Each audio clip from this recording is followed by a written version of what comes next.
Good afternoon. और आप लोग कैसे हैं सभी।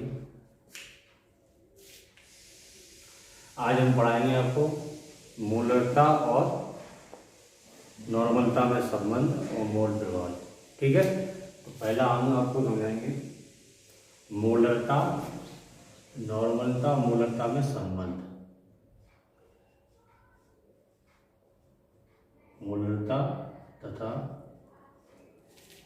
नॉर्मलता तथा मूलरता, मूलरता में संबंध।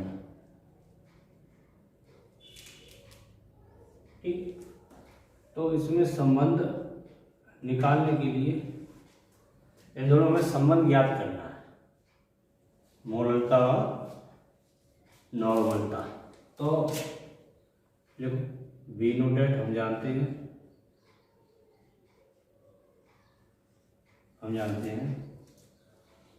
ग्राम प्रति लीटर सांद्रता बराबर, ग्राम प्रति लीटर सांद्रता क्या होती है, नॉर्मलता होता है, नॉर्मलता गुणा तुल्यांकी भार, तुल्यांकी भार। ठीक है, तो ग्राम प्रति लीटर सांद्रता बराबर क्या हो जाएगा, नॉर्मलता गुणा तुल्यांकी भार, समीकरण नंबर 1। इसी प्रकार ग्राम प्रति लीटर सांद्रता बराबर,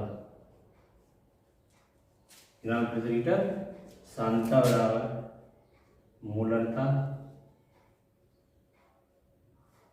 गुणा प्रभार। ठीक, तो यही जो से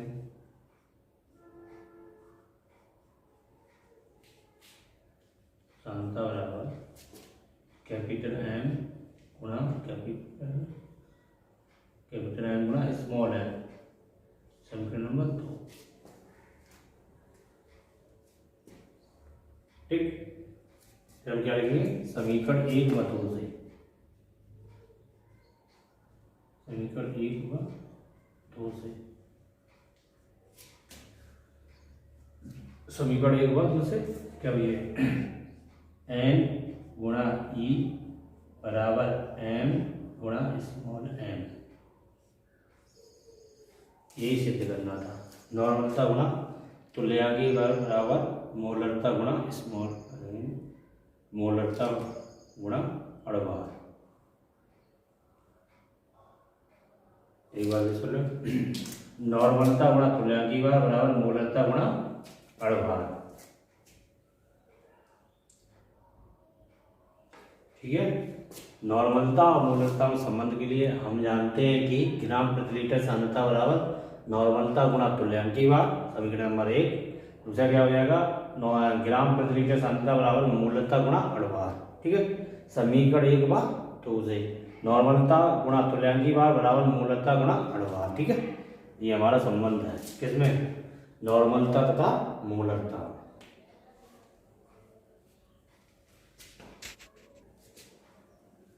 ठीक, तो ये हमारा संबंध आ गया नॉर्मलता और मूलरता में।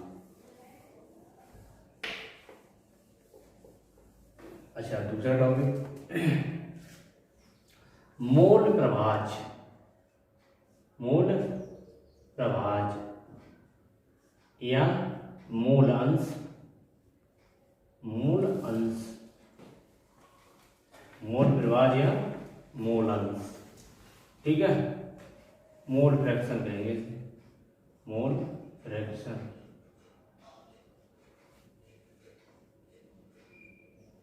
ठीक है, नाम से समझते हैं भाई, मोल से मतलब मोलों की संख्या, प्रभाज मतलब क्या होता है, या तो अनुपात कीजिए, प्रभाज का मतलब क्या होगा, अनुपात, अनुपात कह लो, इसी को भिन्न कहते हैं, कह लो भिन्न, परमेय भी कह सकते हैं, परमेय। ठीक, भिन्न कैसी होती है, अंश बटे हर, अंश बटे हर। ठीक है। यानी कि मोल मोल जो है किसी पदार्थ के मोल जो है उनको हमें लिखना है। ठीक, जो अंश में वैल्यू होगा उसी का मोल प्रवाह कहा जाएगा। ठीक है, अगर विलेय है तो विलेय का मोल प्रवाह, विलायक है तो विलायक का मोल प्रवाह। अंश में जो होगा, अंश में जो चीज होगी उसी का मोल प्रवाह निकालना होगा। यहाँ तो मोल प्रवाह लिखना है। तो मोल किसके होंगे? दो चीजों के मोल होंगे, या तो वो विलेय के होंगे मोल, या विलायक के होंगे। ठीक है, ठीक है। अब मोलों की संख्या निकालने के नियम होते हैं, कहो तो अलग उसका वीडियो दे दें या फिर थोड़ा ही समझाते हैं मोल कैसे निकालते हैं। वैसे मोल क्या होता है, ऐसे वाले स्मॉल एन बराबर स्मॉल डब्ल्यू अपॉन स्मॉल एन, ये नॉर्मल फॉर्मूला है। यानी विलेय के मोलों की संख्या बराबर विलेय की ग्राम मात्रा बटे विलेय का अनुपात। ठीक है, ये बिल्कुल नॉर्मल। कैपिटल एन बराबर क्या हो जाएगा? कैपिटल एन बराबर कैपिटल डब्ल्यू बटे कैपिटल एन, यानी विलायक के मोलों की संख्या बराबर विलायक की ग्राम मात्रा बटे विलायक का अनुपात। ठीक है, छोटे अक्षर छोटी मात्रा, बड़े अक्षर बड़ी मात्रा। समझ आए? तो इसमें दो है घटक, एक कौन सा है विलेय और दूसरा कौन सा विलायक। ठीक, तो विलेय का मोल प्रवाह होगा या विलायक का मोल प्रवाह होगा। विलेय का मोल प्रवाह क्या होता है? विलेय का मोल, विलेय के मोलों की संख्या बराबर विलेय की ग्राम मात्रा बटे विलेय का अड़वार। विलायक की मोलों की संख्या बराबर विलायक का अड़वार बटे विलायक की ग्राम मात्रा बटे विलायक का अड़वार। अच्छा देखो, अच्छा ये समझ गए। प्रवाहमान क्या होता है? अनुपात भिन्न परिमेय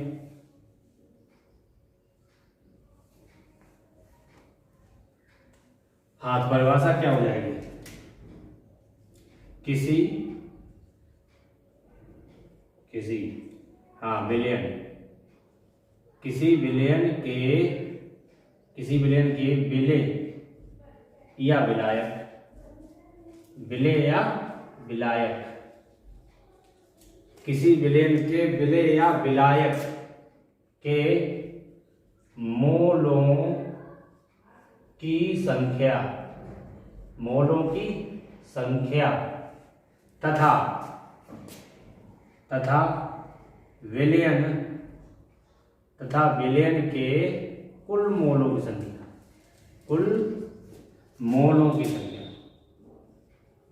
कुल मोलों की संख्या के अनुपात को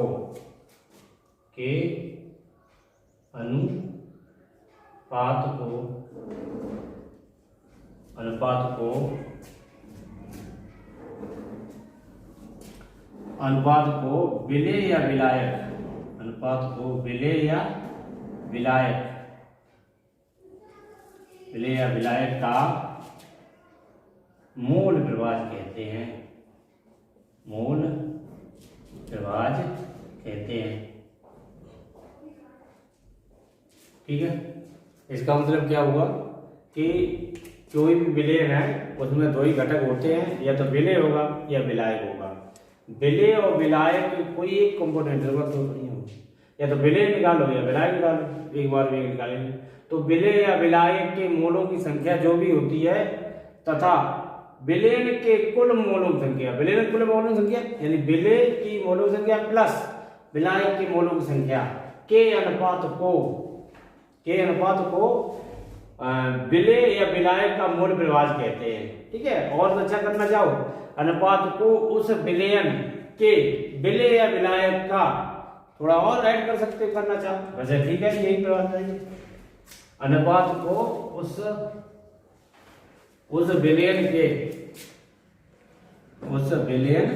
के विलेय या विलायक का मोल प्रवाह कहते हैं।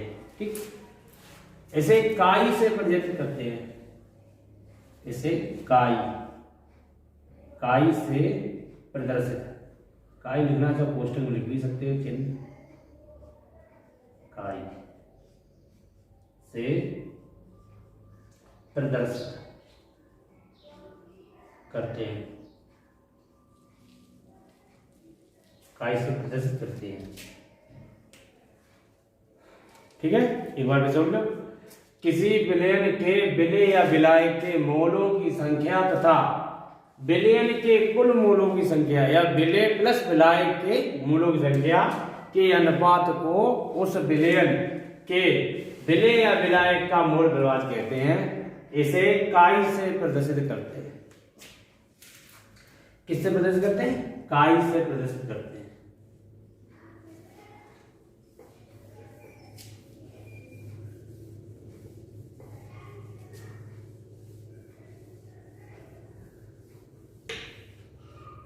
अच्छा, अब क्या हुआ? विलय का मूल प्रवाह, विलय का मूल प्रवाह, मूल प्रवाह, विलय का मूल प्रवाह। तो इसे हम क्या करेंगे? काई ए कर लो। विलय का मूल प्रवाह बराबर काई ए इज इक्वल टू विलय के मोलों की संख्या, विलय के मोलों की संख्या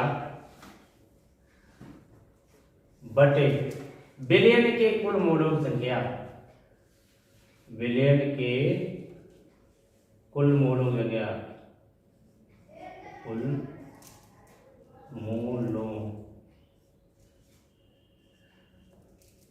मोलों की संख्या, कुल मोलों की संख्या। तो इसे ही हम ऐसे भी लिख सकते हैं, इसको याद रखें, विलय तथा विलय प्लस विलायक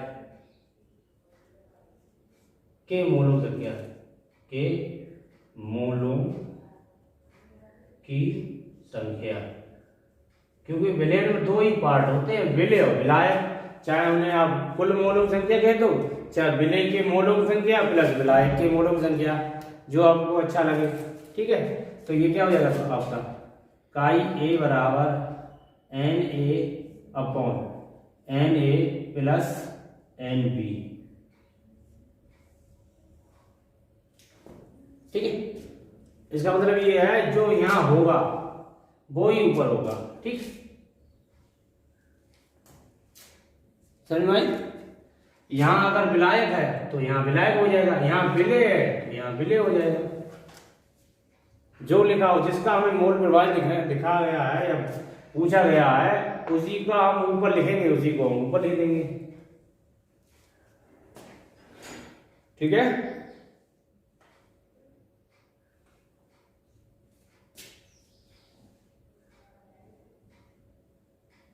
जैसे अपने यहाँ शादी कार्ड आते हैं, जिसका नाम ऊपर लिखा होगा उसी की शादी होगी, वही घोड़ी बैठेगा, ऊपर बैठेगा। तो वही है यहाँ विलय का मूल प्रवाह। अगर विलय है दूल्हा तो विलय ऊपर बैठेगा, देखो घोड़ी बैठा, और विलायक होगा तो विलायक बैठा है ऊपर। जिसका नाम लिखा हो वही होगा भाई। तो ये क्या है? विलय। तो विलय का मूल प्रवाह क्या होगा? विलय के मोलों की संख्या बटे विलय के कुल मोलों की संख्या, या विलय के मोलों की संख्या प्लस विलायक के मोलों की संख्या। क्योंकि विलय में दो ही पोर्शन होते हैं, विलय हो गया, अब यहां विलायक लिख दो, विलायक, विलायक का मूल प्रवाह, तो काई भी कर दो। तो ये क्या हो जाएगा? यहां विलायक, भाई नाम किसका लिखा है कार्ड में? विलायक सिंह, तो विलायक सिंह ही तो दूल्हा बनेंगे।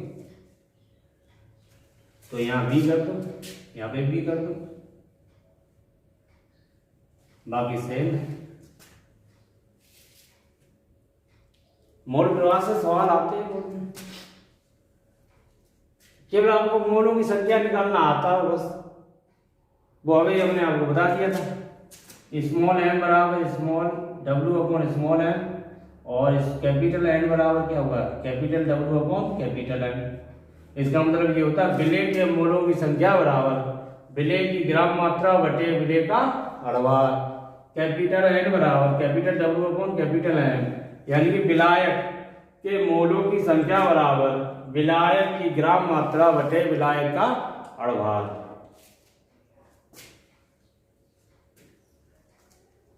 ठीक है, ये सूत्र आना चाहिए, तो तब आप ये कर सकते हो। नहीं मोलक संख्या अगर आपको निकालना नहीं आता है तो आप कमेंट्स बॉक्स में लिख देना, तो हम उसका अलग वीडियो बनाएंगे। मोलों की संख्या निकालना हुआ है, तुल्यांक की भार हुआ है, ठीक है। किसी प्रकार की आपको परेशानी आती है केमिस्ट्री में तो आप पूछ सकते हैं कि सर हमारे ये टॉपिक समझ नहीं आया, आप बता दीजिए, तो हम उसे सरल भाषा में समझाने की कोशिश करेंगे।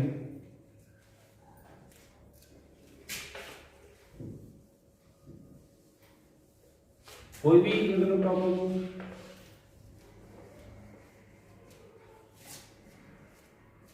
अच्छा, इसमें विशेष बात होती है, नोट क्या होती है, विलेय का मोल प्रभाज प्लस विलायक का मोल प्रभाज, विलेय का मोल प्लस विलायक का मोल प्रभाज बराबर 1 होता है। इससे क्या होता है, सवाल होते हैं, दो मोल प्रभाज में से एक हमें पता हो, दूसरे को हम निकाल लेते हैं घटा के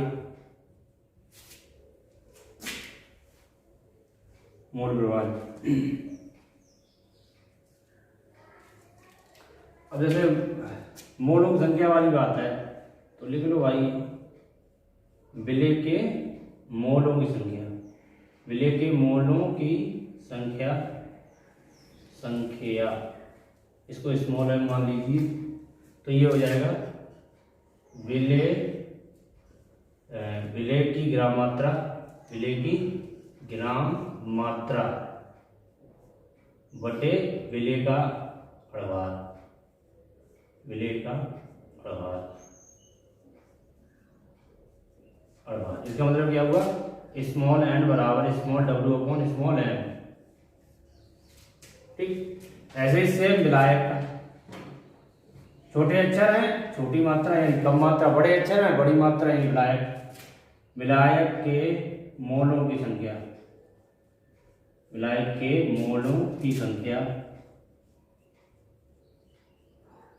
विलायक के मोलों की संख्या, क्वेश्चन कैपिटल है, बराबर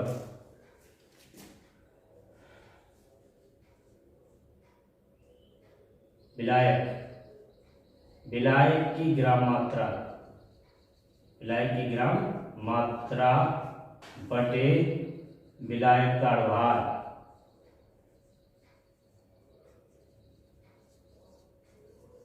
विलायक का भार, यानी कैपिटल N बराबर capital W upon capital M, ये होते हैं विलेय विलायक निकालने के लिए।